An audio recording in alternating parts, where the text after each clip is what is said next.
¿Cómo están? Muy buenas noches, bienvenidos y bienvenidas a Desiguales. Noche de martes en la televisión pública. Hoy, por suerte, sin fake news, dando vueltas. No sé si a ustedes les escribieron hoy sobre si venía la vicepresidenta. A mí solamente una persona que se ve que venía con delay. Barack Obama me dijeron que venía.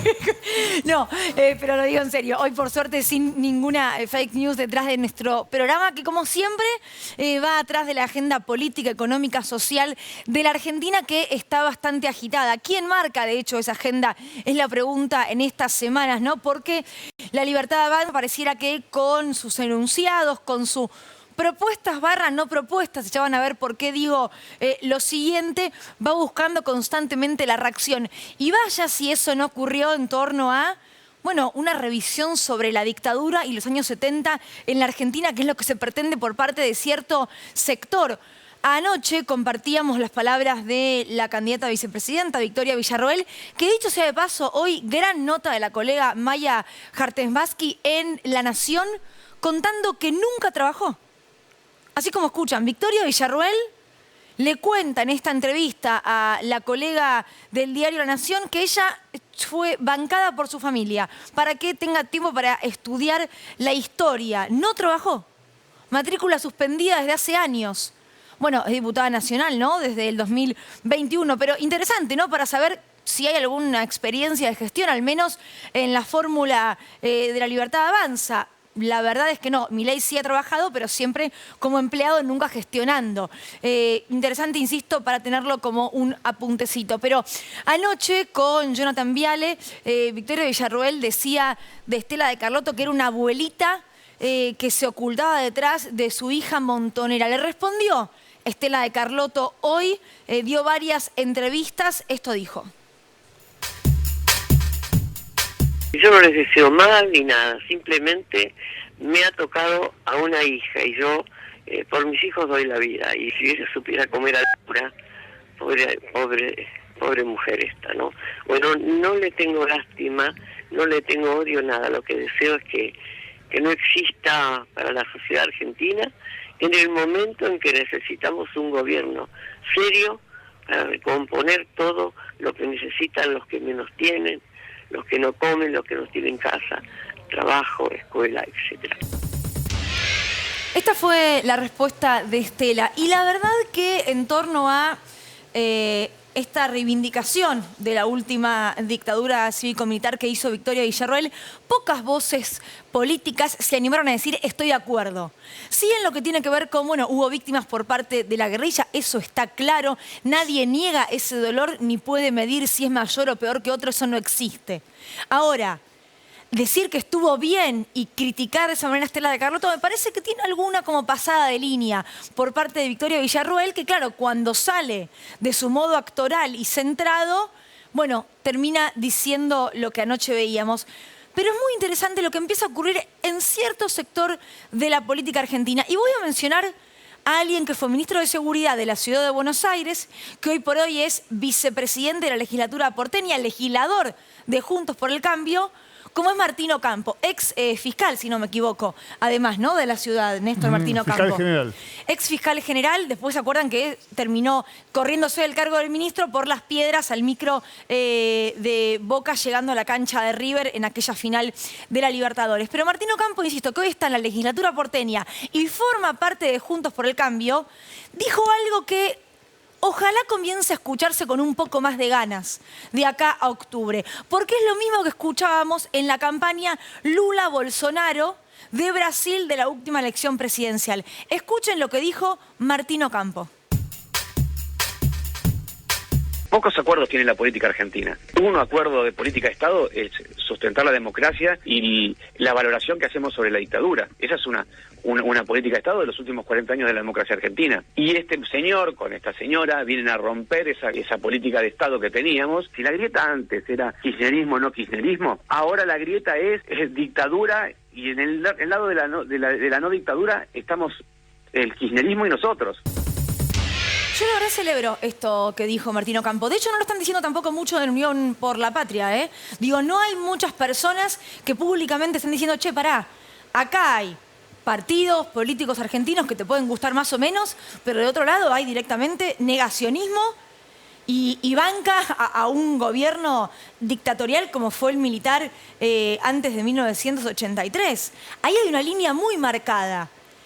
Algo que, por ejemplo, de cara a la elección de Santa Fe del próximo domingo, tanto Puyaro, posible gobernador de Juntos por el Cambio, como el saliente Omar Perotti, como están en campaña y queriendo juntar un poquito más de votos, cuando les preguntaron, che, en un balotaje, Milei con el contrario, no, Milei. Como si eso no tuviese ningún tipo de consecuencia. Insisto, me parece interesante lo que dice Martín Ocampo y veremos si esto comienza a replicarse. Hoy, en relación a estos dichos de exterminio, de el mal en la tierra, de leones y ley de la selva, bueno, salieron a dar una misa los curas villeros y de barrios populares. Lo que ellos dicen es una misa puntualmente en desagravio al Papa, porque Milei ha dicho, entre otras cosas, que es un representante maligno en la tierra, que es un jesuita que promueve el comunismo. Esto estuvo encabezado por Pepe Di Paola y demás curas. Vamos a hablar en un rato con Toto de Bedia, uno de los curas que estuvo en esta celebración. También hubo ahí representantes del sindicalismo.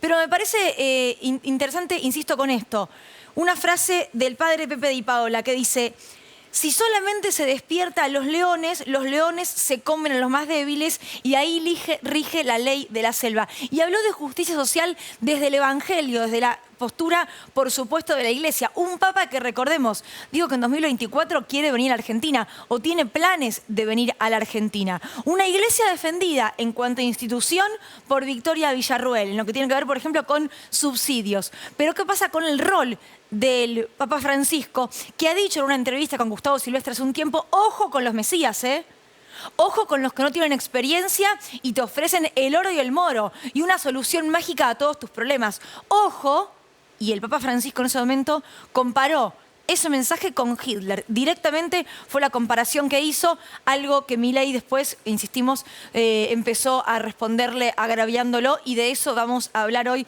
en Desiguales. Ya está sentada en nuestro living Silvina Batakis, presidenta del Banco Nación, porque dio una cifra interesante sobre cuánto sería el salario mínimo vital y móvil en la Argentina si se dolarizara. Llega Milei, dolariza. ¿Qué contó Batakis? Bueno, $42.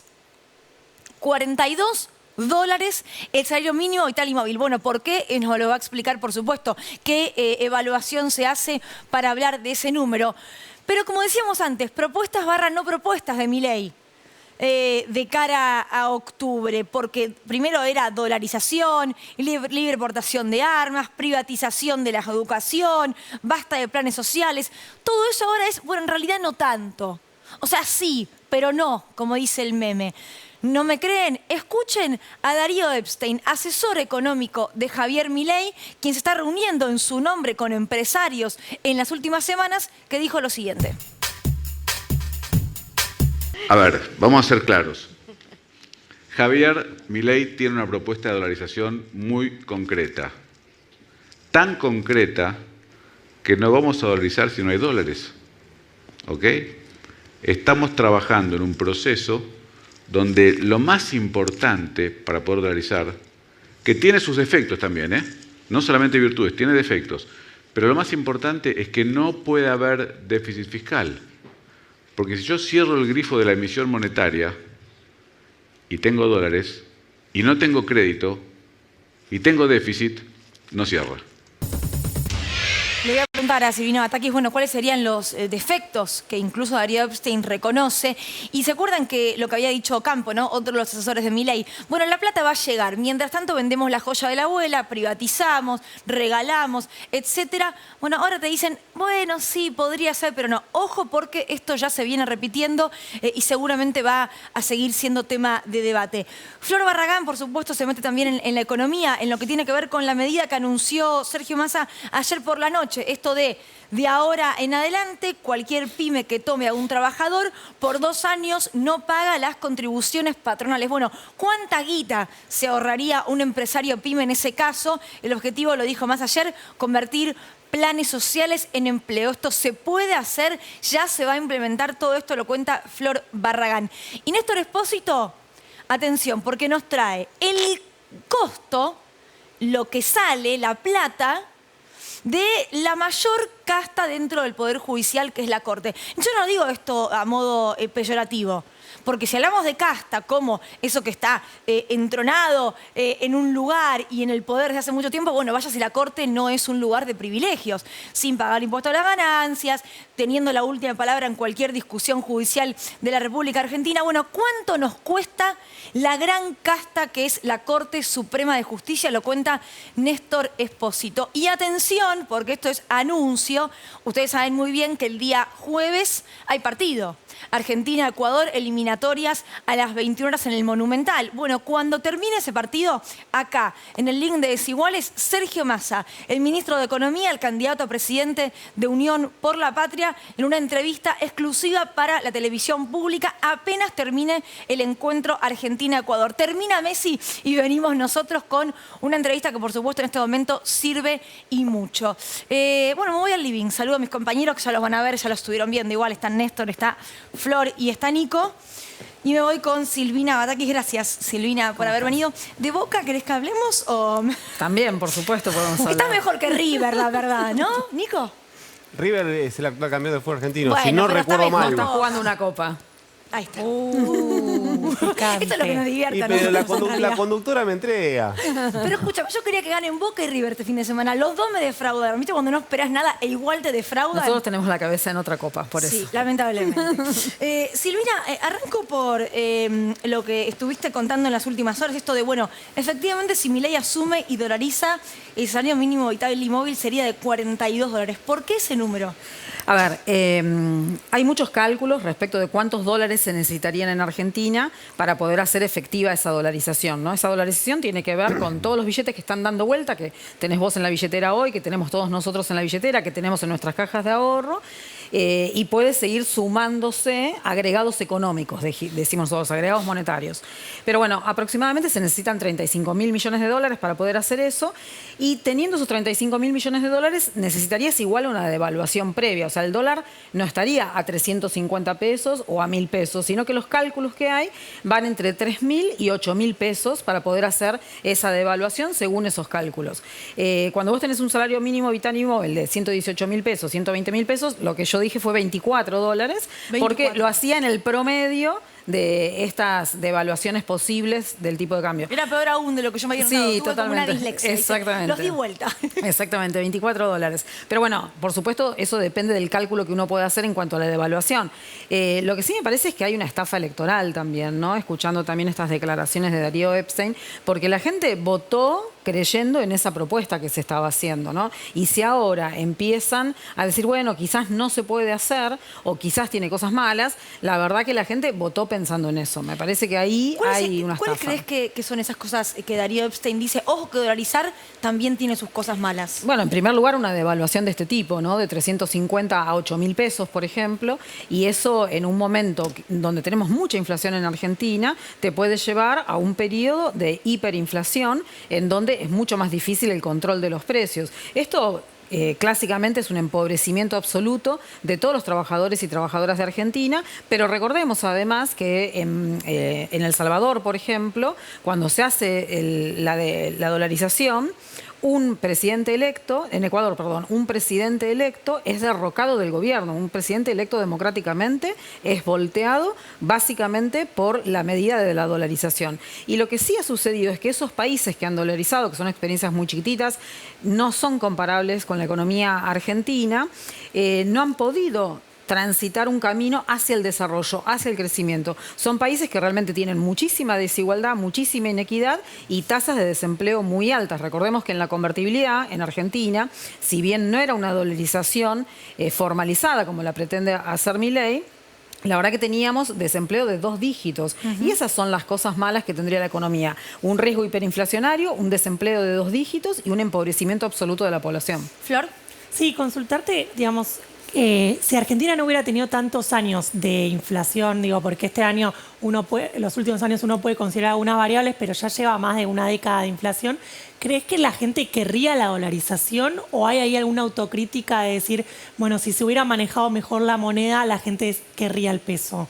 Yo creo que siempre la sociedad argentina es racional, ¿no? Y cuando busca el dólar como refugio para tratar de mantener el valor, tiene un comportamiento racional. Digo, la economía argentina hace muchos años, como decís vos, más de 10 años que tiene episodios inflacionarios, y la forma de refugiarnos fue en el dólar, básicamente. Así que en ese sentido yo creo que hay un comportamiento racional. Nosotros necesitamos revertir esa situación, y para revertir esa situación se necesita un plan de estabilización que conlleve un músculo político y una legitimidad política muy importante, un acuerdo de los partidos políticos, pero también el poder mostrar hacia adelante hacia dónde vamos. Pero naturalmente cualquier plan de estabilización necesita que haya dólares en las reservas. Por eso el plan de estabilización pretendido a través de una dolarización 100% o una dolarización a medias, como pretende el otro partido que está también transitando este tercio de electores, tampoco es real y puede llevarse a la práctica sin tener todos estos problemas que estamos planteando. Ahora, Silvina, perdón, lo olvidé, Sí. pero digo, esa legitimación para llevar adelante un plan de estabilización te la dan muy pocas cosas. Una de ellas es ganar elecciones.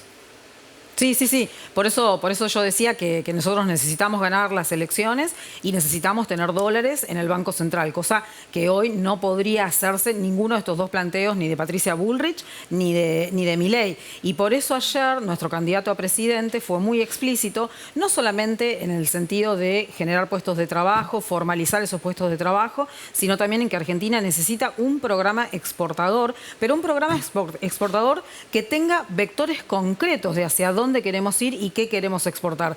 ¿Queremos exportar trigo? Por supuesto. El trigo tiene mucho valor agregado. Argentina, en materia agropecuaria, está en la frontera del conocimiento, pero la verdad que preferiríamos agregar mucho más valor a eso, ¿no? Y eso es la propuesta que nuestro candidato a presidente está haciendo. Pues hablaste ahí, perdón, Sí. hablaste de dos cuestiones. Una que remarcaba Nico recién, que es ganar las elecciones para conseguir músculo político. La otra es la política para conseguir dólares. Falta la tercera, que también mencionaste, que es el acuerdo político. Eso hoy parece imposible. Bueno, yo creo que Sergio Massa tiene esa capacidad de poder dialogar con todos los sectores, lo viene demostrando desde hace muchísimos años.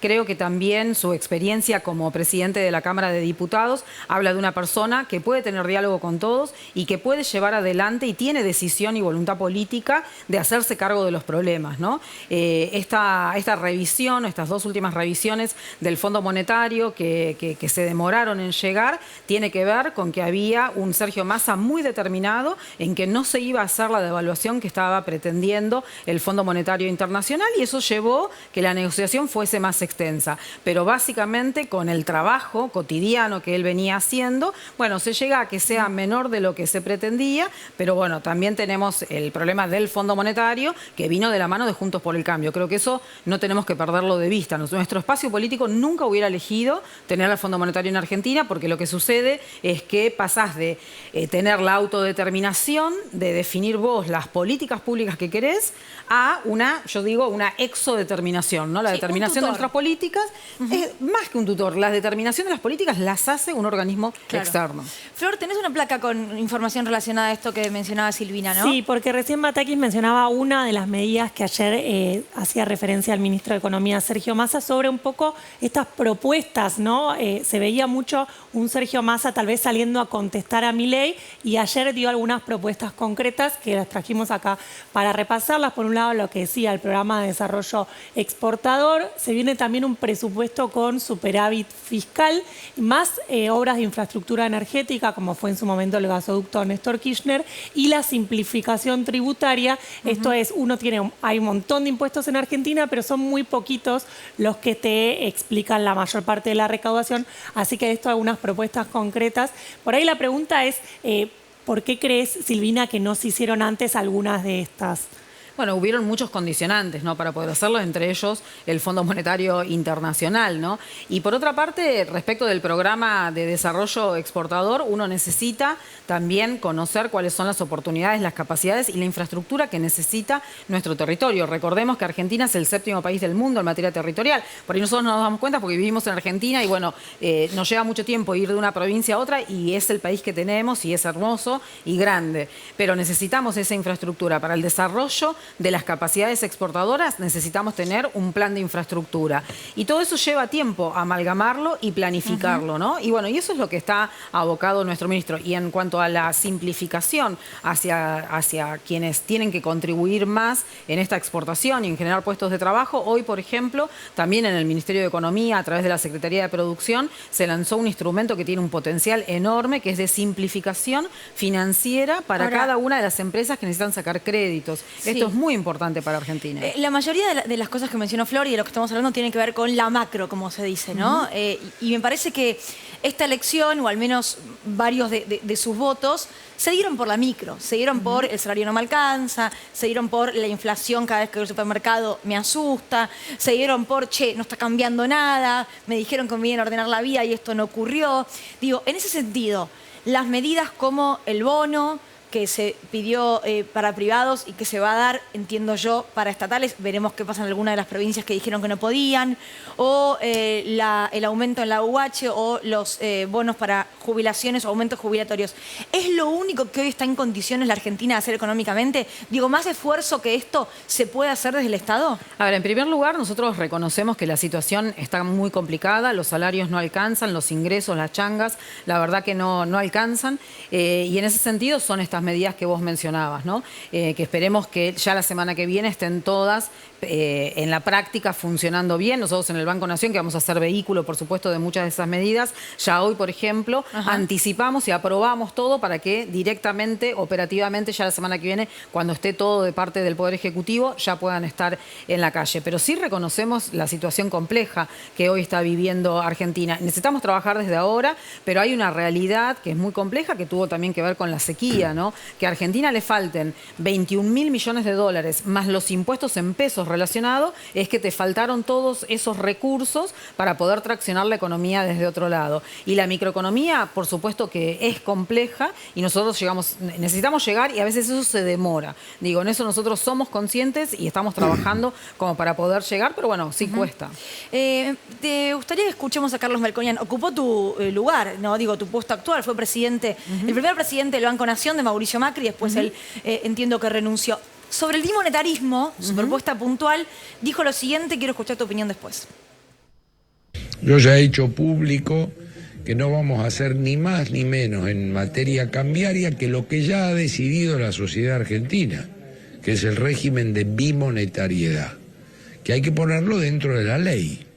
El régimen de bimonetariedad, si les llego a preguntar a ustedes, que no los quiero comprometer, debe ser lo mismo que hacen ustedes, que hacemos todos, que es, en general, usar las dos monedas, el peso para la transacción y el dólar para el ahorro. Y sí. Ahora, ¿esto en la práctica cómo sería? Porque yo puedo imaginarme lo que es la convertibilidad, porque fue en los 90. Puedo imaginarme lo que es la dolarización, digo, el peso deja de existir.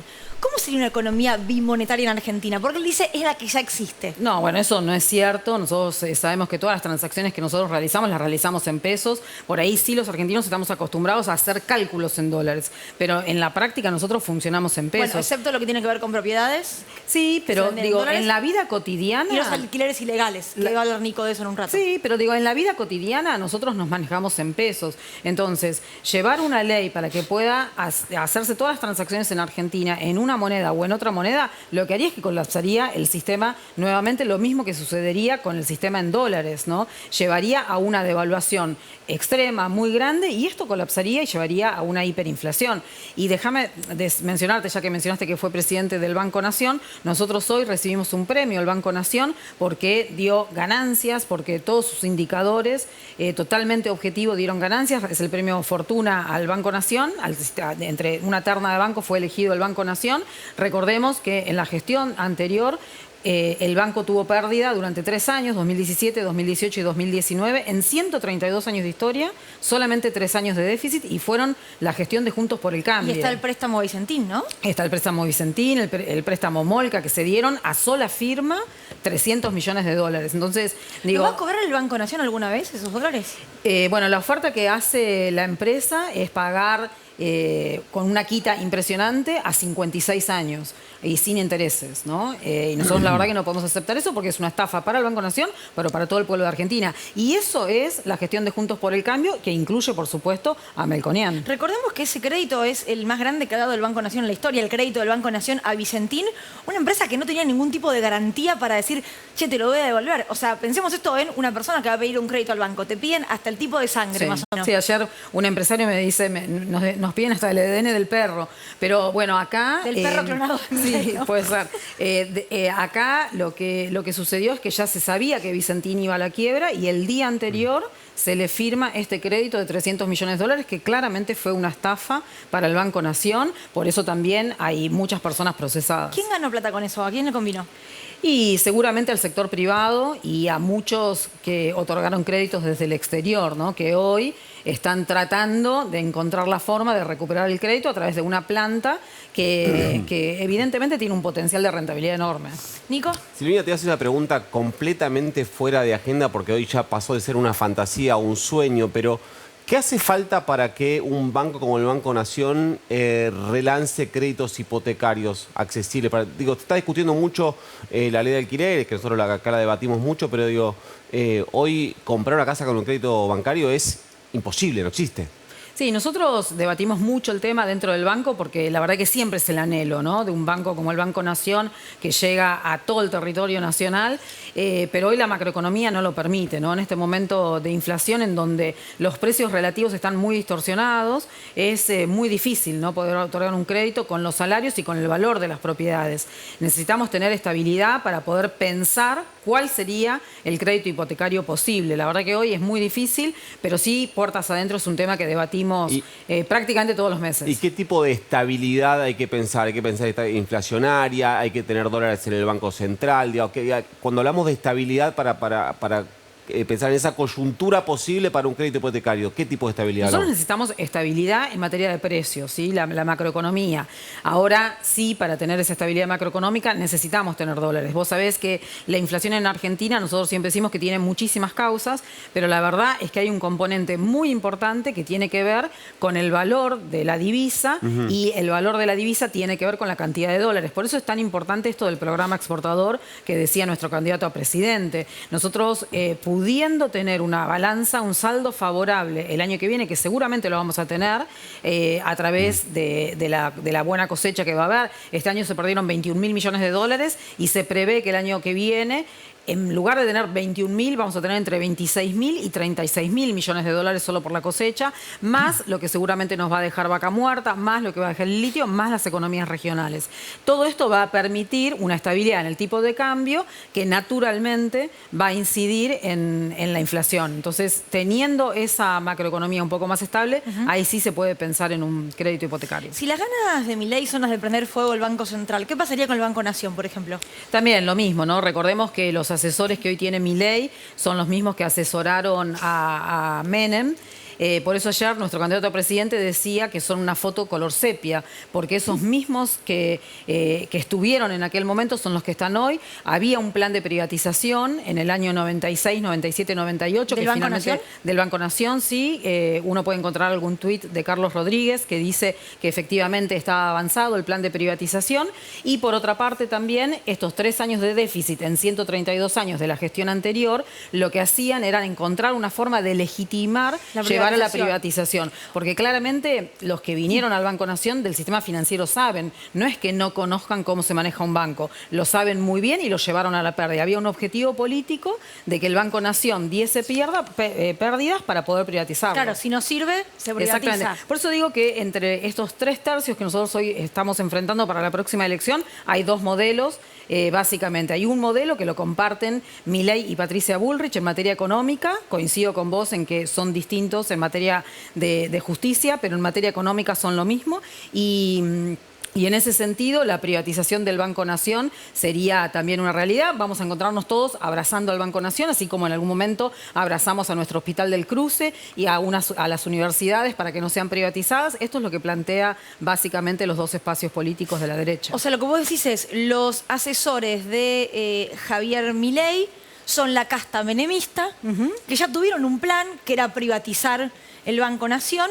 Y por el otro lado, Juntos por el Cambio hizo todo para que no funcione, para que no sirva al Banco Nación y tengan que decir, tenemos que dárselo al sector privado. Exactamente. O sea, ¿vos no tenés dudas que eso es lo que, digo, lo que desean al menos? Sí, no me cabe ninguna duda, por eso para mí es tan valioso que nosotros en este tiempo hayamos podido revertir ese déficit y mostrar que claramente hay una banca pública que puede ser rentable otorgando créditos con tasas subsidiadas, con tasas de interés reales negativas, por debajo de la inflación. Vos pensás que en la gestión anterior los créditos no se daban, pero se ofrecían a tasas de interés real positivas, se ofrecían créditos para pagar indemnizaciones por despidos en consonancia con lo que planteaban los ministros de producción y además de eso daba pérdida, ¿no? O sea, el único crédito que había era para pagar indemnización. Totalmente, indemnizaciones por despido, ¿no? Y bueno, esto es a lo que lleva a colapsar el sistema bancario de Argentina y tengamos en cuenta que los países desarrollados en el mundo tienen bancos de desarrollo como Brasil, como Francia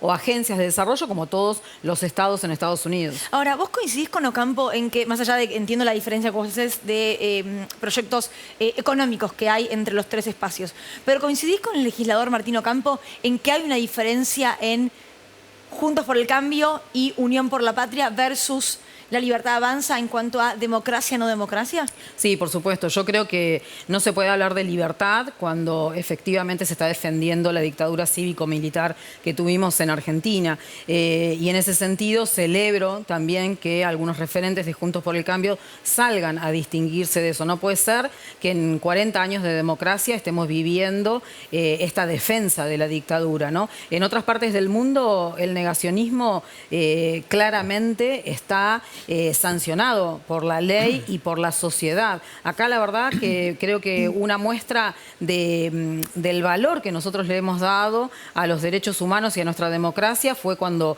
se quiso instalar a inicios de la gestión de Macri este 2x1, bueno, que salió toda la gente a la plaza y me parece que eso nuevamente va a estar repudiado. Silvina, te invitamos a que escuches la columna de Flor Barragán. Tiene que ver con lo que anunciaba ayer Sergio Massa, Flor, de 2 años sin pagar contribuciones patronales a aquellas pymes que contraten empleados.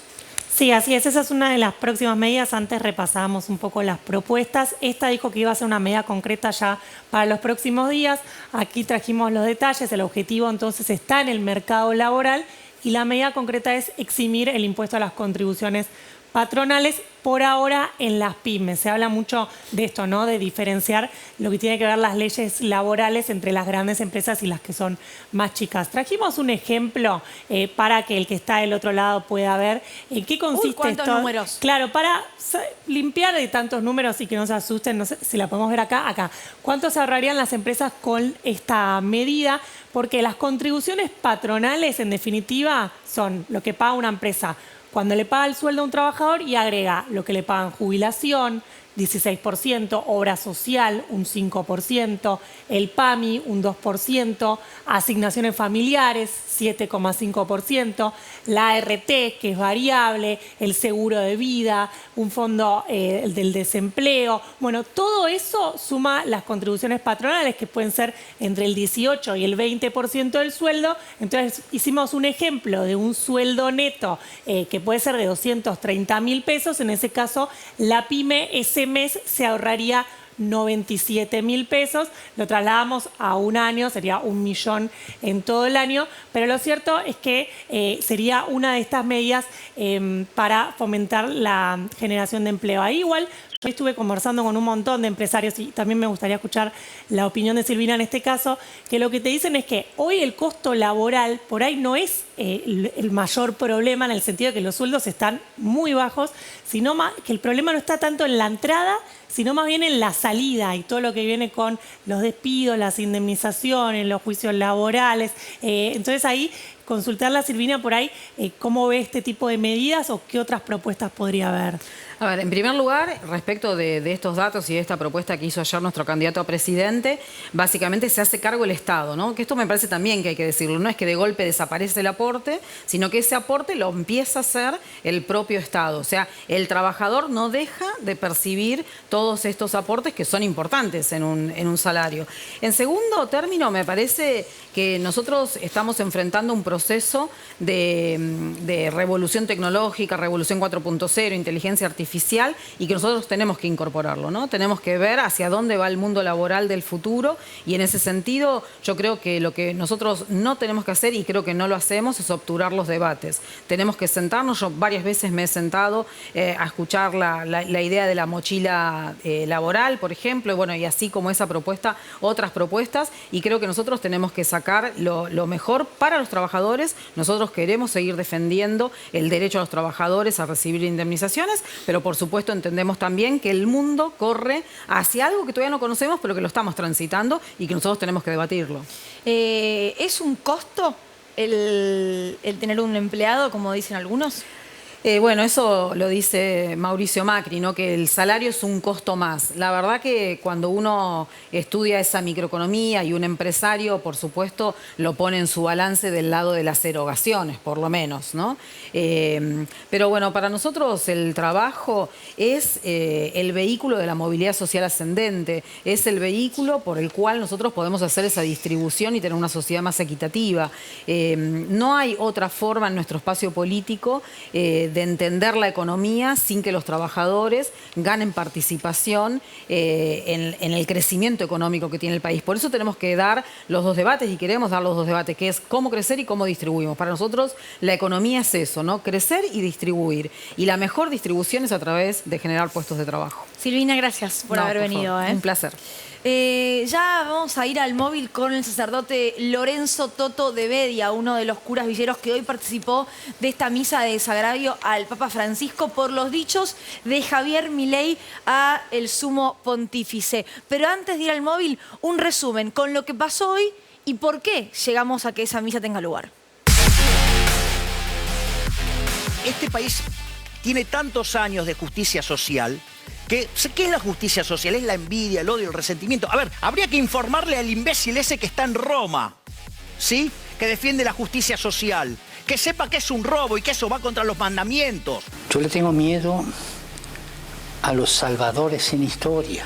Cuando se viene un salvador sin historia, sospecha. El Papa, sí, lo voy a decir de frente, es el representante del maligno en la tierra, ocupando el trono de la casa de Dios. Un político nuevo que hablaba lindo, que sedujo a la gente, se llamaba Adolfo. Y todo el mundo, bueno, probemos con este que nadie lo conoce, no conocemos sus raíces, no conocemos sus convicciones, y todos votaron a Adolfito. Y así terminamos, ¿no? Habría que informarle al imbécil ese que está en Roma, que defiende la justicia social, que sepa que es un robo y que eso va contra los mandamientos.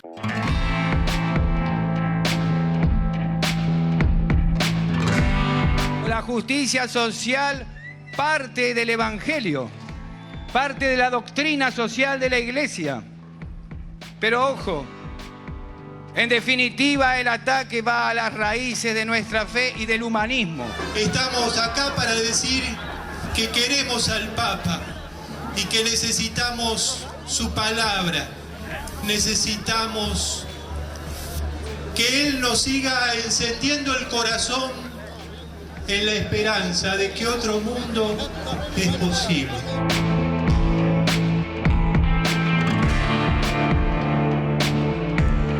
Me había olvidado de que Milei le había gritado el imbécil ese que está en Roma al Papa Francisco, ¿no? Porque tenía anotado algo de un jesuita que promueve el comunismo, una palabra que repite todo el tiempo Javier Milei, un representante maligno en la tierra, pero el imbécil ese que está en Roma, yo no lo había escuchado. No entiendo muy bien cuándo nació, no sé si ustedes lo saben, el odio de Javier Milei hacia el Papa, si fue después de esa entrevista o no. No sé si hay... La verdad es que no lo sé. El tema de Milei es que está en contra de lo que él llama el socialismo y la Iglesia tiene una postura de ayudar al otro, digamos. Pichetto le dice pobrismo, ¿no? Convengamos que la mirada del socialismo de Milei abarca hasta Horacio Rodríguez Larreta, sí, ¿no? al que le dice comunista. Claro, tal cual. Sí, igual hay una diferencia porque Pichetto tiene una posición liberal mucho más tradicional, de hecho tiene una posición anticlerical. Exactamente, exactamente. Milei es una persona de fe, es una persona religiosa. Bueno, vamos a preguntarle qué opina sobre todo esto a Toto de Bedia. Toto, ¿cómo estás? Buenas noches, gracias por atendernos. Hola, ¿qué tal? Buenas noches. Gracias por este rato con Desiguales aquí en la televisión pública. Recién veíamos el informe y de verdad me sorprendió esto de el imbécil ese que está en Roma. ¿Por qué tanto odio crees hacia Francisco? Es un odio, es un desprecio incluso, que realmente yo ya lo escuché varias veces y sigue sorprendiendo y sigue impactando. Yo creo que odia porque Francisco significa todo lo contrario de lo que él quiere. Él vive hablando mal de la justicia social, Milei, y Francisco propone siempre la justicia social. Habla mal del Estado, dice que es un robo. Y Francisco dice que la política es la forma más alta de la caridad y que, bueno, los estados están llamados a servir sobre todo a los más humildes. Y lo que no tiene explicación es que insulte. Puede decir que no está de acuerdo con algunas cosas, pero no que descalifique de tal manera. Claro. Bueno, ahí está la gran diferencia con lo que hablábamos recién de Miguel Ángel Pichetto, ¿no? Que nunca, entiendo yo, ha llamado de esa manera al Papa, aún siendo anticlerical. No, por supuesto. Ya llega a atravesar todas las fronteras. Cualquier persona puede estar en desacuerdo de cuestiones del Papa o de la doctrina social de la Iglesia, pero no se puede admitir, y por eso hoy hicimos esta misa acá, para que no se deje pasar esto, porque esto también confunde mucho a la gente, porque cuando uno habla de esa manera, la gente eso lo une a sus descontentos y ahí se confunden. Ahora, justamente a eso quería ir, ¿no? Al voto de vecinos y vecinas de barrios populares en los que ustedes cotidianamente viven y trabajan, que lo han votado a Javier Milei. Digo, el después de las PASO, viendo los resultados de la elección, ¿cómo fue? Y quedamos muy sorprendidos, y por eso pensamos que son momentos de clarificar, de hablar, de conversar, de hacer militancia en serio, porque justamente aquel que habla en contra del Estado y que habla prácticamente de la eliminación del Estado y de los ministerios que tienen que ver con lo social, perjudicaría, si fuera presidente, a gente que vive en barrios donde el Estado le paga la luz, el Estado unido a la fuerza de la comunidad lleva adelante los centros de salud, las escuelas. ¿Pero hay noción de eso, Toto? ¿Hay noción de eso o hay más bronca que gana y que dice, bueno, ¿sabes qué? Ya fue todo. Estos no me solucionan nada, los anteriores tampoco, voy por Javier Milei. Digo, ¿hay una cosa de ya fue todo o hay una toma de conciencia de, che, pará, estás votando hasta en contra de tus propios intereses? Sí, conversando con mucha gente, hoy te dice, yo voté a Milei, pero me doy cuenta que me equivoqué. Lo que es clarísimo que la gente está enojada porque es verdad que las clases dirigentes de la política y de otros ámbitos se alejó mucho de los problemas concretos de las personas. Entonces se ve que ven a este que grita y bueno, me agarro de esto como quien desesperado manotea lo primero que encuentra. Claro. Ahora, padre, pero eso no es bueno tampoco. El que se enoja pierde. Padre, es cierto que Javier Milei encontró un nicho, una endija por donde filtrarse y expresa, más allá de que se coincida o no con él, casi con un voto emotivo, expresa un sector de la sociedad, usted bien lo decía recién, que está disconforme con la política clásica. Ahora, dentro de la Grey católica, la crítica al Papa también a Milei le cosecha votos. También hay una parte de la Grey católica que tiene ese cuestionamiento, a lo mejor menos volcánico, menos visceral, menos brutal, pero que también tiene ese cuestionamiento hacia la política social que expresa el Papa Francisco. Es verdad porque muchos argentinos que se pusieron contentos cuando se eligió al Papa argentino, dejaron de quererlo cuando vieron su prédica y el rumbo de su misión. Porque claro, que sean católicos no quita que tengan ideologías. El cristianismo está tan metido en la realidad que hay gente que tiene sensibilidad social y gente que no la tiene, porque se mete la fe y el cristianismo en el ser humano que tiene distintas facetas y distintas ideologías y distintos modos de encarar la vida y distintas sensibilidades con respecto a lo social. Y hay gente que sí, que son católicos, pero que no lo quieren tanto al Papa. Victoria Villarruel, por ejemplo. Entender, pero pasa. Padre, Victoria Villarruel, compañera de fórmula de Javier Milei, dijo que no se tocan los subsidios del Estado a la Iglesia, que eso está asegurado porque entiende que se necesitan. Sin embargo, ayer reivindicó la dictadura. Esa parte de la Iglesia Católica ¿está de acuerdo con Javier Milei? Digo, ¿hay sacerdotes con los que vos hablás o tenés diálogo que están de acuerdo con lo que propone Javier Milei? No me tocó encontrarme con sacerdotes que estén de acuerdo con lo que propone Milei. También es verdad que si bien hay distintos tipos de curas, pero tampoco hay tantos sacerdotes que no lo quieran al Papa, aunque algunos seguramente algo de eso lo tengan. Pero yo creo que sí, que seguramente debe haber algunos que simpatizan con él. Yo creo que más que nada, más que eso, lo que hay que hacer, porque también al interior de los partidos políticos también hay diferencias muy notorias. Yo creo que lo que más hay que hacer ahora es serenarse, saber dialogar, hablar sobre propuestas y sobre todo pensar en los que más están sufriendo, porque acá se juega la patria en que hay gente que la está pasando muy mal y tenemos que organizarnos como sociedad, claro, como país, para que estén mejor. Toto, ¿cuál es el rol, si es que lo sabés, de la Iglesia Evangélica en la campaña de Javier Milei? Mira, la verdad no tengo tanta información. Sí, escuché muchísimo que hay muchos sectores de los evangelistas que apoyan a Milei, que esta idea del mercado, esto del individualismo, esto del egoísmo, esto de lo liberal, pega mucho con la propuesta de Milei. Ahora, porque tienen poca cuestión con lo comunitario. Ahora, el nadie se salva solo no aplicaría en este caso. Por supuesto, es que los evangelistas en general tienen una corriente más bien individualista que comunitaria.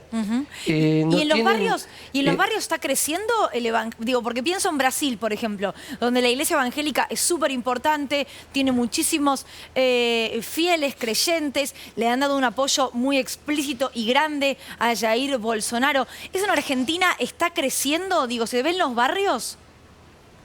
Mira, los barrios, en mi experiencia, humilde experiencia mía, en los barrios populares, los evangelistas pescan en las peceras de los católicos, donde la iglesia católica está más bien dormida, ahí pescan y tienen una prédica con bastante fanatismo en general, donde se fomenta también mucho el individualismo, donde se cobra el diezmo, por ejemplo, la gente confundida lo paga, pero después los alimentos y la ayuda social la va a buscar la Iglesia Católica.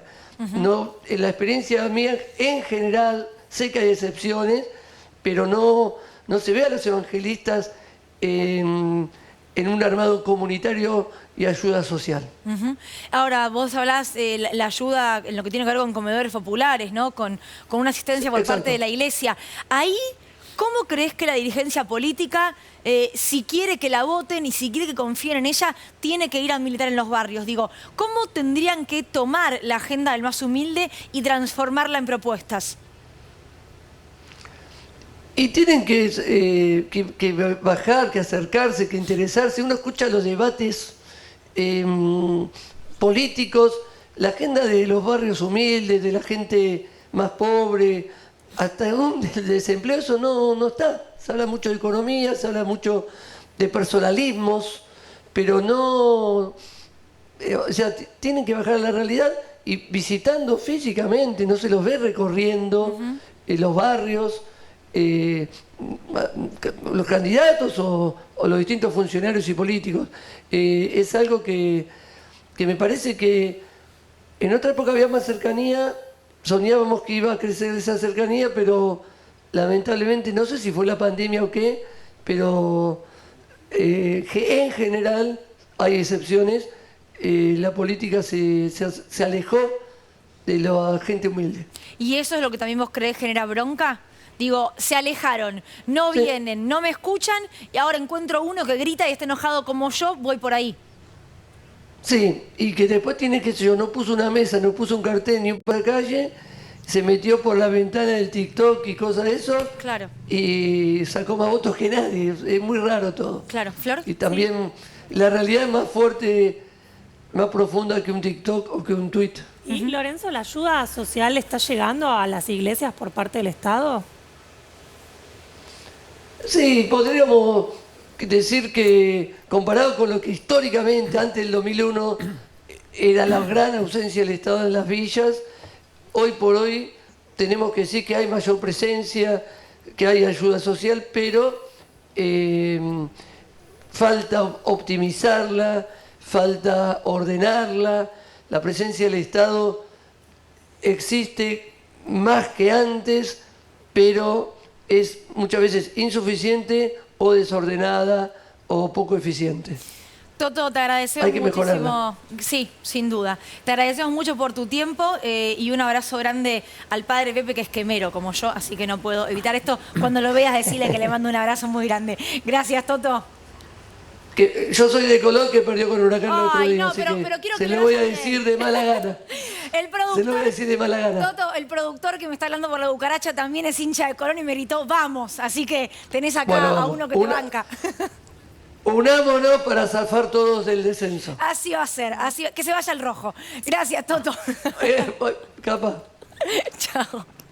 Bueno, ahí estaba el padre Toto Di Lorenzo. Interesante, ¿no? Esto de no van a los barrios. Sí, claro. Pero no, tu último chiste no fue gracioso. Bueno, pero eso sabemos que es parte de esto, ¿no? Sabes que Toto es hermano de Gabriel de Bedia. Es verdad, un fiscal, ¿no? Un ex fiscal, hoy camarista, uno de los jueces comprometidos con la realidad social. Comprometido personalmente, además de su trabajo. Son muchos hermanos, creo, ¿no? Son una Sí, familia como sí. muy numerosa.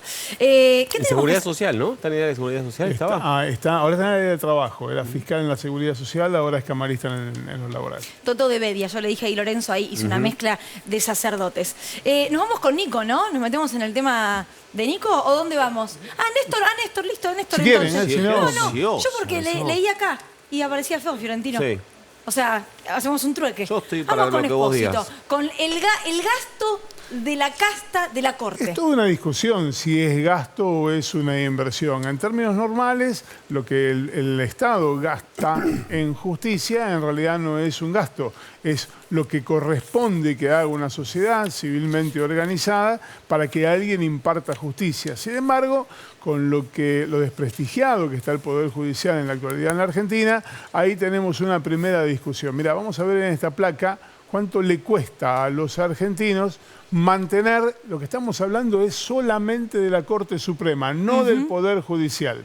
El presupuesto total previsto por la Corte Suprema para el año próximo, para 2024, supera los 168.000 millones de pesos. No es una coma. Pensé que al final había una coma. No, es un punto. Son 171, 111, 733 millones de pesos. Si esto lo traducís en dólares al cambio oficial, son más de 460 millones de dólares solamente de la Corte Suprema. ¡Wow! La Corte tiene 4.732 empleados. Es prácticamente la cuarta parte de lo que tienen, tomamos al azar, dos grandes empresas, Arcor y Techin.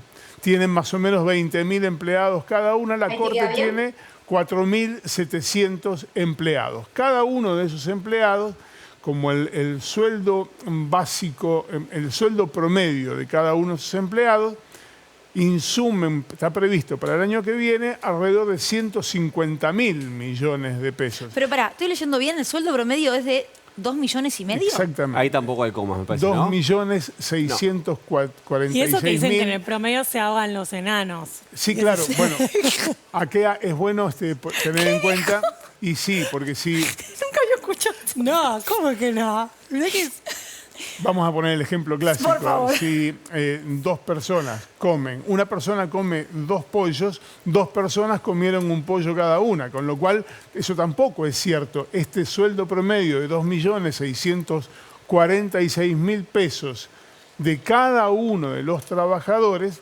es un promedio. Obviamente, una ordenanza no cobra lo mismo que un juez de la Corte. No, un claro. juez de la Corte anda más cerca de los 5 millones que la ordenanza. Entonces, el sueldo básico de los jueces de la Corte, ¿de cuánto es? Mira, ahí lo tenés de nuevo en la placa.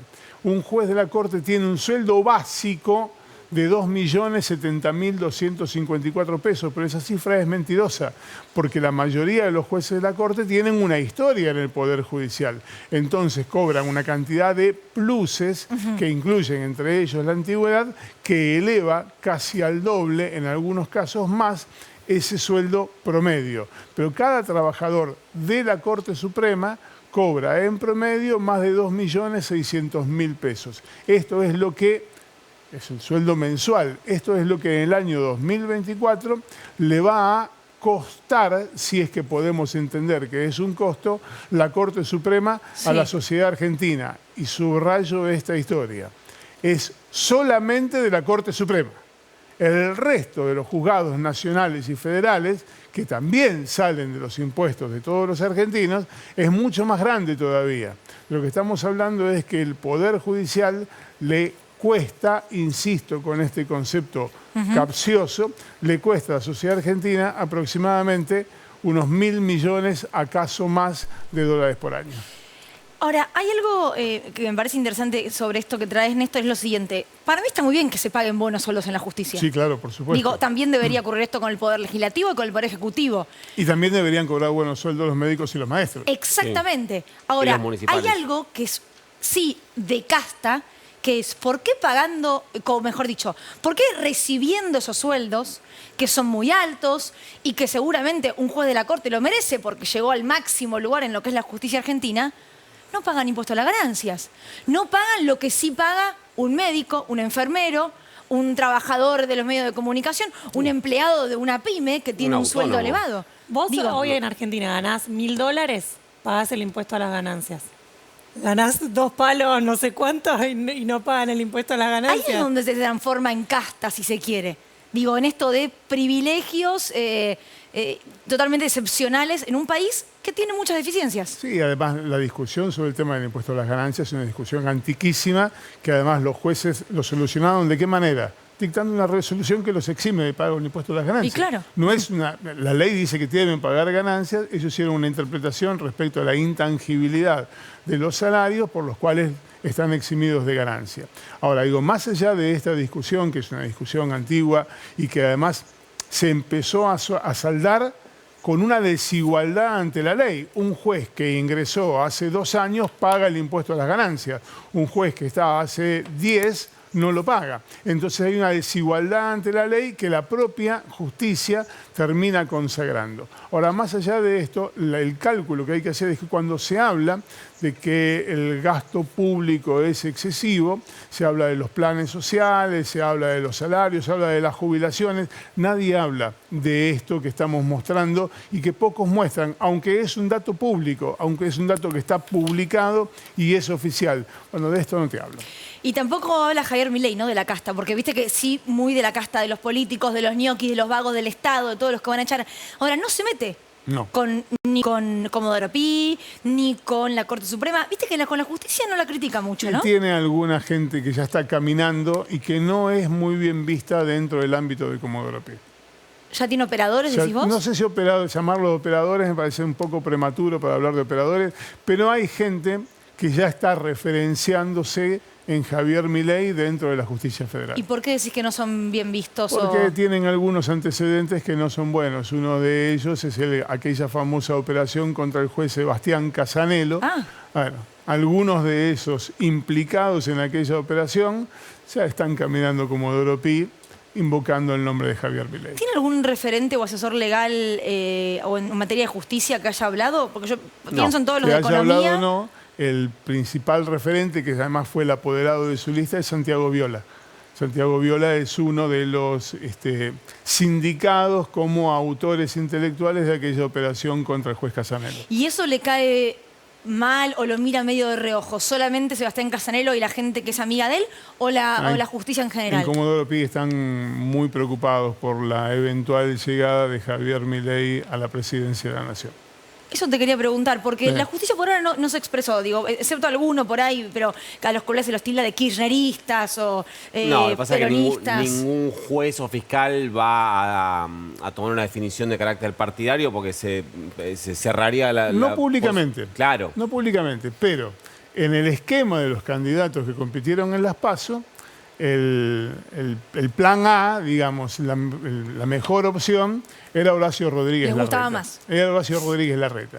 La segunda opción era Sergio Massa. Sergio Massa es un hombre que tiene muy buena llegada a muchos sectores de Comodoro Pi. Tiene buena llegada personal, un vínculo incluso en algún sentido funcional y hasta afectivo, con algunos actuales y con algunos que ya no están en Comodoro Pi. La tercera opción era Patricia Bullrich, claro, y el desclasado era Javier Milei. Javier Milei lo ven como impredecible, inmanejable y no saben para dónde va a salir. Y lo que ha mostrado, lo que ha llevado Javier Milei indirectamente como su gente a Comodoro Pi no es bien vista. Y sabés que en la mayoría de las consultoras económicas que leen el empresariado, todos siempre citan al juez de la Corte Suprema, Rosenkrantz, que dijo el año pasado que una dolarización sería inconstitucional. Sí, bueno, a ver, independientemente de la posibilidad de que sea constitucional o inconstitucional, y esto son cosas que se arroga la Corte Suprema y que además ya hemos visto que ha decidido la Corte jugar fuertemente en materia política, lo cierto es que la política económica la decide el presidente de la Nación. Entonces sería muy complejo para una Corte Suprema decir, bueno, esta política económica a mí no me gusta, entonces... Entiendo que tiene que ver con la cláusula constitucional de que una de las responsabilidades es sostener el valor de la moneda. Exactamente, exactamente. Eso lo dijo Rosati también. Lo dijo Rosati hace muy poco tiempo.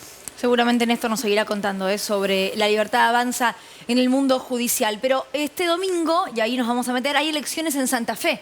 Va a haber un nuevo gobernador y puede haber también un nuevo intendente en la ciudad de Rosario. Los dos grandes candidatos son el actual Hapkin, que va por la reelección, y Juan Monteverde por Ciudad Futura. Estuvo, de hecho, aquí en Desiguales hace un par de semanas. Recuerden que ganó la interna en el frente que iba junto con Zuckerman. Estuvo Flor Alcaraz, ya vamos a charlar con ella, en La Resistencia. Un tambo en la ciudad de Rosario relacionado a esto de otro campo exposible, la experiencia comunitaria de Ciudad Futura, la que quiere llegar a la Intendencia de Rosario.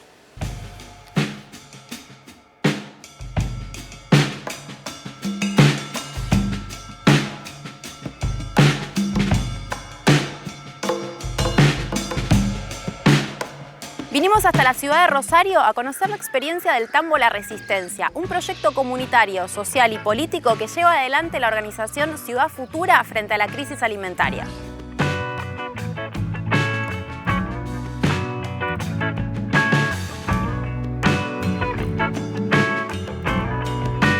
El Tambo tiene alrededor de 35 años. Oscar Licera empezó a trabajar acá en esta tierra y hará unos 13 años aproximadamente, cuando nosotros empezamos a trabajar en el barrio, se nos acerca para contarnos que había sido estafado y que le querían quitar este campo. Lo habían estafado para construir un barrio privado. Ahí lo conocimos, empezamos a trabajar con él. Los vecinos están resistiendo a un desalojo por parte de empresas privadas. Si logran, digamos, desalojar el tambo, avanzan sin más con todo el resto de la familia. Cuando nosotros llegamos acá nos decían que un tambo de esta escala, de 50 vacas en ordeña, era inviable, que por el modelo de tecnificación estos tambos tendían a cerrar. De hecho, en la región viene cerrando hoy al ritmo de un tambo por día. Nosotros creíamos que había posibilidad en este pedacito de ciudad de construir un proyecto alternativo al que llamamos Ciudad Futura para poder pensar en integrar la producción rural con la integración de la vivienda urbana con un modelo sustentable. Y ahí hicimos una ordenanza que le llamábamos Ya Basta, de prohibición de la figura de barrios privados para poder pensar esto otro que hoy tenemos la posibilidad. Cuando esto lo pusimos en el marco de un proyecto político, convertimos un pequeño tambo familiar en una cooperativa con casi 20 trabajadores y trabajadoras, 60% mujeres, jóvenes, no solamente dimos trabajo, agregamos valor en origen, porque era un tambo que vendía la industria láctea, hoy produce quesos, dulce de leche, da trabajo y llega directamente a la mesa de los rosarinos. Acá la jornada empieza a las 5 de la mañana, que nos levantamos y ya arrancamos el ordeñe. Las tareas después de que se ordeña es todo limpieza, mantenimiento para que los terneros estén bien, que duerman bien, un tema de salud, si hay que hacer curaciones, todas esas cosas. Cuando Oscar nos contacta porque lo habían estafado, empezamos a trabajar no solamente en la defensa judicial de ese conflicto, sino también en esto de la discusión más general de la ciudad. Lo que él pretende hacer es venir a tener derechos posesorios sobre un inmueble que, como lo compró en la especulación inmobiliaria, nunca tuvo posesión. Esto es un delito civil que es despojo. En un momento parecía que estas últimas 500 hectáreas de tierra que le quedaban en la ciudad iba a reproducir ese modelo de exclusión. En cambio ahora logramos aprobar una ordenanza donde todo esto va a ser una urbanización integrada. La gente le gusta venir y ver que el producto lo hacemos acá, saber que estás produciendo para que la gente lo pueda llevar, disfrutar, comer, es la verdad que es impagable eso. Vamos a tener hoy la posibilidad de tener todo un sector de unas 100 hectáreas que van a ser de producción urbana, no solamente del tambo, sino de otras producciones de alimentos de cercanía. Y bueno, para mí es todo este lugar. No me imagino otro lugar, trabajando en otro lugar, digamos. Tenemos que dejar de pensar en la dicotomía campo-ciudad. Digo, una cosa es la concentración de la tierra y los que dicen representar al campo. Otra cosa es el campo argentino. Si seguimos pensando que en el campo están los enemigos, tampoco tiene destino nuestra patria.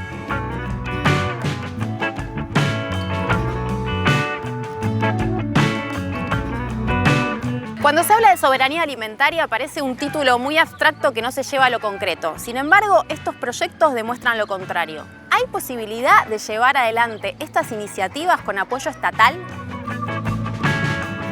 Muy buen informe de Flor Alcaraz. Decime que probaste esos quesos y ese dulce de leche. Me llevé el dulce de leche. No, que probaste. Si lo probó ella, yo a Flor la quiero un montón, pero si lo probó o no lo probó, la verdad no me cambia la vida. En el camino de Rosario hasta acá se liquidó todo, lo que es quesos, dulce de leche, todo, pero muy rico y un 40% menos, parece que estamos haciendo una propaganda, pero no, un 40% menos que el valor de los precios del dulce de leche más conocido. Pero sí, muy rico y muy interesante. Es el último tambo que queda en la zona periurbana de Rosario. Mirá. Resiste la resistencia, se cierran tambos todos los días, como contaba recién Juan, y es el espacio donde nació Ciudad Futura. Ahí es un lugar con ese como proyecto mítico, claro, con ese proyecto, con ese lugar en donde se fueron a vivir Karen y Juan Monteverde, empezó Ciudad Futura, que forma parte del armado Rosario Sin Miedo, que además de tener a Ciudad Futura, tiene al peronismo y a distintos movimientos sociales, y que este domingo tienen la posibilidad de disputar la intendencia de Rosario. Bueno, vamos a saludar entonces a Karen Tepp. Ella es concejal actualmente en Rosario de Ciudad Futura. Karen, ¿cómo estás? Buenas noches. ¿Qué tal? Buenas noches, ¿cómo están? Muchísimas gracias por esta invitación. Bueno, lo primero que te quiero preguntar antes de meternos en lo que va a ser la posibilidad de que Ciudad Futura gobierne Rosario a partir del día domingo es, ¿cómo fue eso de irse a vivir ahí? Digo, ese inicio, ¿era todo medio utópico en ese momento o ustedes de verdad sabían que ahí había futuro? Mira, yo creo que siempre digo que fueron los mejores años para mí de la militancia. Y si en este momento nosotros creímos que era posible dar esa pelea, porque no solamente era justa, sino que también era necesaria para tener una posibilidad de un modelo de ciudad distinto, para poder pensar en esto que hablábamos en el informe, que las periferias de las ciudades dejen de ser solamente esa visión antinómica entre o son barrios cerrados o son villas de emergencia o barrios populares, sino que ahí en esas periferias se puede integrar la producción sustentable de alimentos con también el acceso a la vivienda para los distintos sectores sociales que habitan nuestras ciudades. Bueno, cualquiera nos hubiese dicho realmente que era utópico ir a dar esa pelea, pero creo que si algo caracteriza a Ciudad Futura es no quedarse nunca con la idea del no se puede y poder poner el cuerpo, construir proyectos, intercambiar y reunir a distintos actores y estar en este momento donde el tambo no solamente sigue produciendo, sino que además, como hablábamos en el informe, efectivamente se pudo defender esas 500 hectáreas que le quedan a la ciudad de Rosario y a partir del 10 de diciembre, ya con la Intendencia, con Juan Monteverde, hacer efectivamente material un modelo de desarrollo y crecimiento urbano distinto en Rosario. ¿Hay chances reales de que Juan Monteverde gane la elección el día domingo? Sí, digamos, están hoy todas las encuestas, bueno, para quienes no conocen el escenario local, vamos a un escenario de balotaje de alguna manera. Está el intendente actual que pertenece a un frente en lo que era el Frente Progresista de la provincia de Santa Fe, en alianza ya con Cambiemos y todas las fuerzas de Juntos por el Cambio. Y por el otro lado, como decía Flor, la candidatura de Juan, que no solamente expresa a Ciudad Futura, sino a esta construcción de Rosario sin miedo, donde hay militancia que viene del peronismo y militancia también que viene incluso del socialismo, que no se encuentra conforme con la decisión de los dirigentes de su partido de hacer una alianza con la derecha en nuestra ciudad. Todas las encuestas hablan de que estamos en un escenario de paridad absoluta, todas, no hay ninguna que puedan hoy hablar que no estemos en un empate técnico, efectivamente, con lo cual, digamos, esto lo resuelve de cara al domingo la gente contra los aparatos. Y hay serias chances, claro está, de que todos esos votos indecisos y quienes no fueron a votar en gran parte porque están disconformes con la gestión actual, lo hagan el domingo y lo hagan a favor de un cambio de rumbo en la ciudad de Rosario. ¿Fue grande el ausentismo?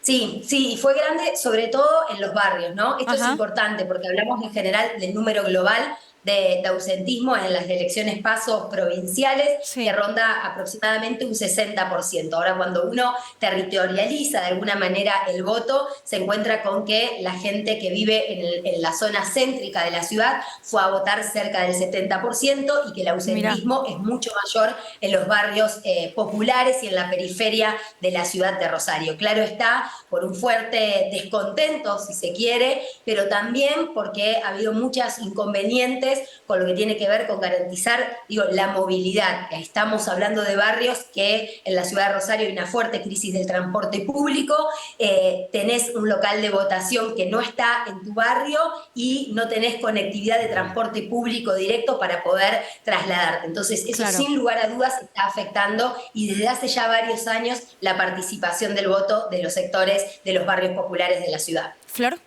Karen, ¿cómo estás? Bueno, me gustaría preguntarte algo que me da curiosidad, básicamente. ¿Qué lugar vas a ocupar vos en un futuro posible gobierno de Juan Monteverde? Porque en este momento sos concejal.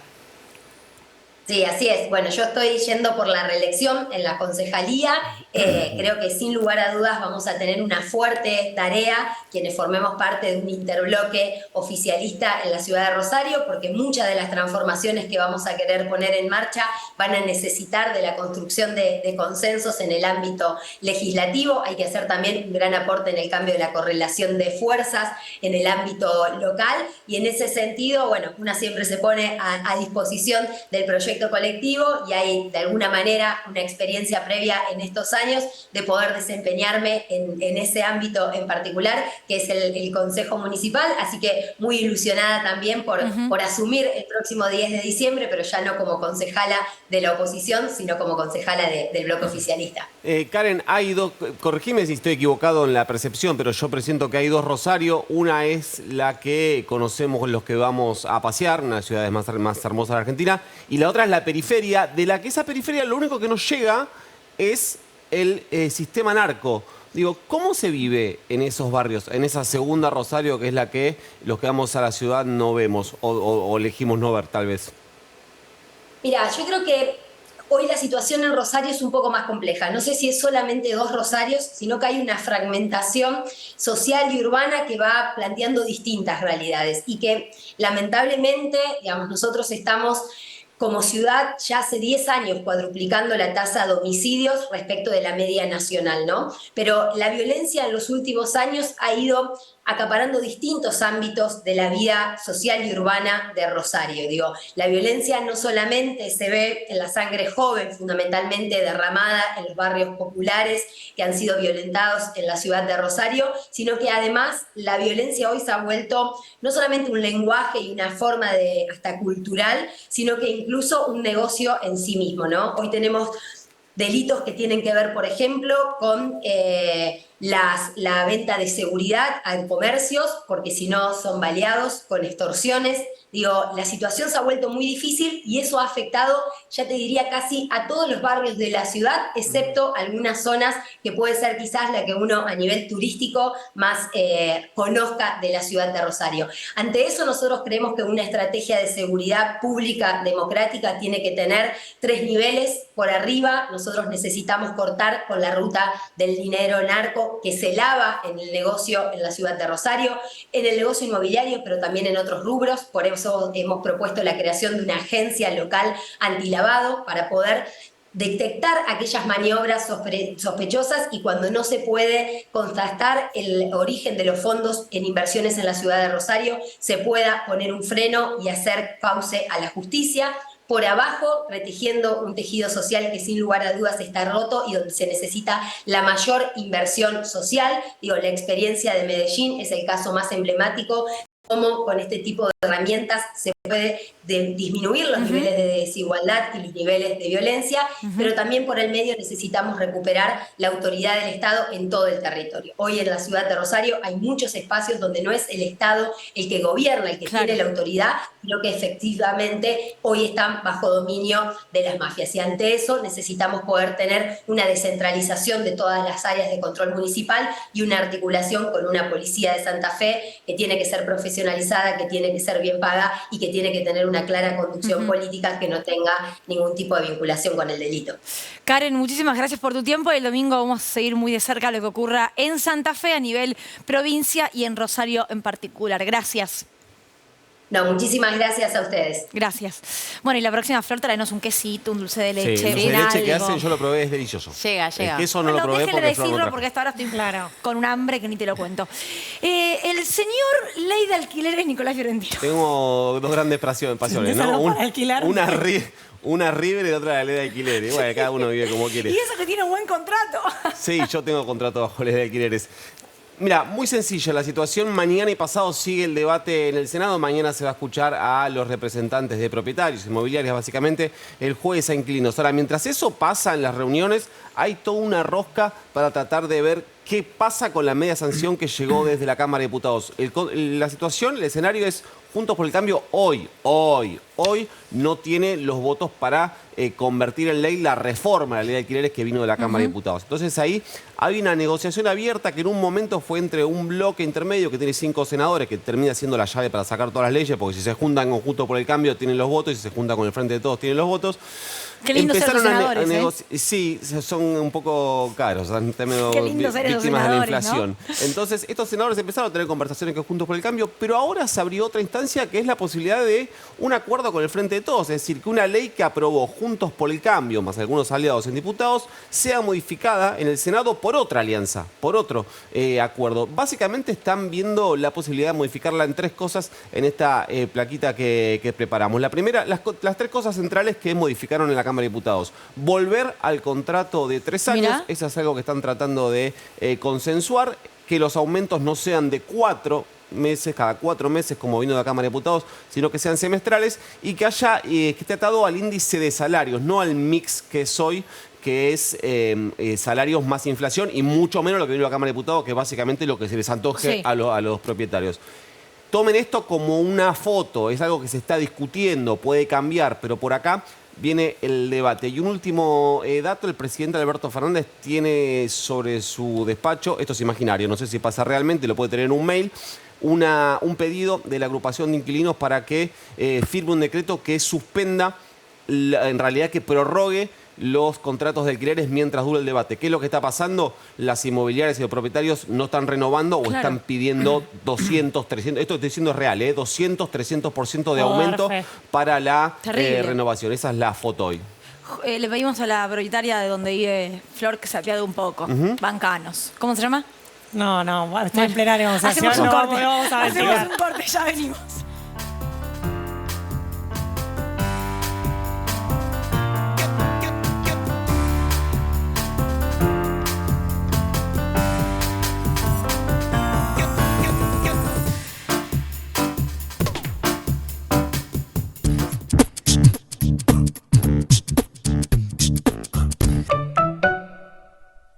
Adrián Mercado presenta su nuevo sistema de subastas online. Desarrollamos un sistema más rápido, más fácil, que te permite participar desde cualquier lugar del país. Si querés que tu empresa crezca, elegí Adrián Mercado. La selección empieza el camino. Vamos por una estrella más. Viví el primer partido de las eliminatorias para el próximo Mundial. Messi, los campeones y los nuevos convocados juegan en casa y por la televisión pública. En vivo, Argentina-Ecuador. Eliminatorias FIFA, Estados Unidos, Canadá, México 2026. Jueves, desde las 20. Amamos hacer televisión pública.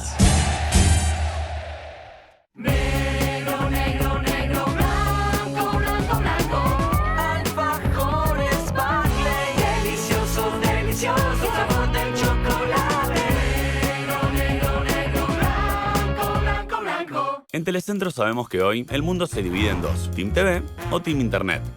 Soy Team Magazine de la tarde haciendo home office. Team, ¿te venís a ver una peli a casa? Nunca falla. Yo soy Team Reality. Te veo Gala de Eliminación. El repechaje. Soy Team Una temporada en una noche. Yo soy Team Novelas. Presidente del team, los deportes se miran en la tele. Yo soy Team Amo la tele. Paren, yo soy Team Todo Junto. Está bien, ¿no? Sí, está bien. Telecentro presenta el Team Perfecto. Disfruta televisión 4K más internet 1000 megas a solo 5.999 pesos. Telecentro, conectando con vos. A mi pyme le doy la fuerza que necesita con los beneficios de BBVA. Con mi equipo encontramos una propuesta diseñada para nosotros y aprovechemos los 40 millones de pesos de financiación para seguir construyendo nuestro negocio. Qué lindo cuando la ves. Simula tu oferta y conoce cómo darle fuerza a tu pyme. BBVA, creando oportunidades.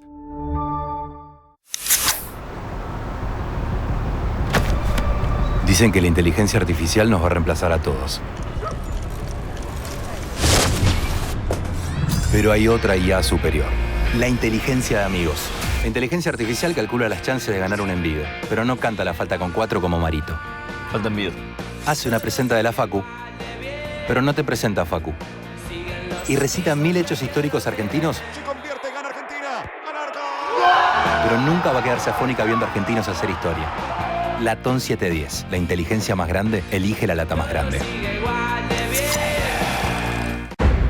Tener Movistar con todo es tener Movistar Fibra, premiada como la más rápida del país, verificada por tercera vez por el Speed Test de UCLA, porque desde que ganamos la tercera, ganamos todo. Con Movistar Fibra gano yo, streameando como un campeón, sin lag, sin microcortes y sin filtros.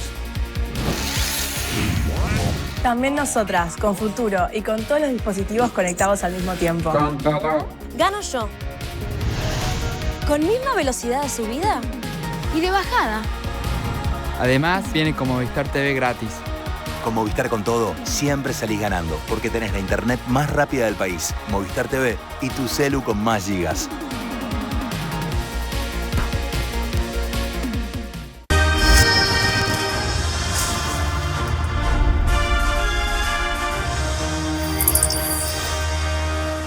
Creo que la unión formó un papel fundamental en nosotros.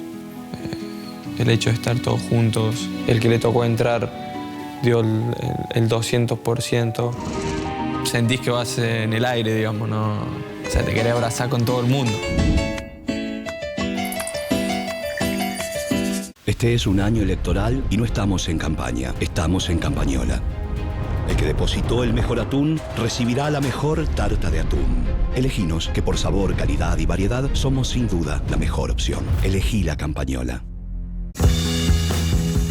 Yo creo dulzura. Yo creo en nuestro producto. Yo creo en el talento argentino. Yo creo en mi país. CREAR es un programa del Ministerio de Economía para aumentar el crédito productivo de las empresas nacionales, con el objetivo de generar más valor agregado a nuestros productos y nuevos puestos de trabajo. Yo elijo crear.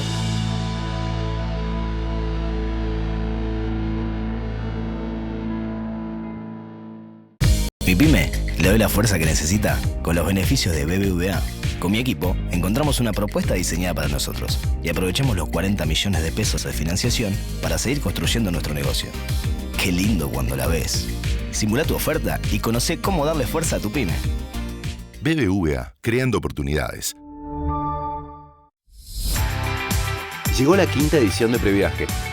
Armá las valijas y que no se te escape. Apúrate y comprá del 1 al 7 de septiembre. Viajá del 29 de septiembre al 17 de octubre, con un 50% de reintegro de tu compra para usar en toda la cadena turística del país. Conoce más en previaje.gov.ar. Primero la gente. Ministerio de Turismo y Deportes. Argentina Presidencia. ¿Pensás que las subastas no son para vos? Son para todos, porque podés comprar y vender desde donde estés de manera rápida, fácil y confiable. ¿Querés participar de nuestra próxima subasta?